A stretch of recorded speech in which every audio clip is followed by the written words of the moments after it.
చాకలి ఐలమ్మ 39వ వర్ధంతిని ఘనంగా జరుపుకున్న మేదరపేట రజక సంఘం.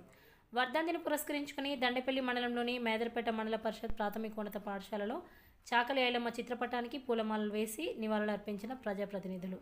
ఈ సందర్భంగా స్కూల్ విద్యార్థులకు బుక్కులు, పెన్నులు అందజేసిన రజక సంఘం అధ్యక్షులు మందపల్లి వెంకటేష్. భూమి కోసం, భుక్తి కోసం, వ్యక్తి చాకిరి విముక్తి కోసం చాకలి ఐలమ్మ చేసిన పోరాటం స్ఫూర్తిదాయకమని పలువురు ప్రజాప్రతినిధులు, అధికారులు పేర్కొన్నారు.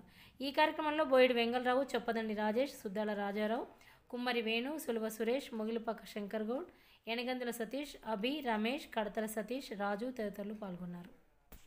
పోరాడిన చాకలి ఐలమ్మను ఆదర్శంగా తీసుకొని భూమి కోసం, భుక్తి కోసం పోరాడిన చాకలి ఐలమ్మ 39వ వర్ధంతి సందర్భంగా మాకు తోచినంత వరకు మేము ఇప్పుడు కానీ బుక్స్, పెన్నులు పంపిణీ చేయడం, ఏదో ఒక కార్యక్రమం చేసుకొని ముందుకు వెళ్ళాలనే ఉద్దేశంతో మా మాదాపూర్ రజక సంఘం తరఫున ముందుకు వెళ్ళాలని, మా ఊరి తరఫున ఇలా చేయాలనే ఉద్దేశంతోనే ఎప్పుడైనా కానీ ఏదో ఒక ప్రోగ్రాం చేస్తున్నాం.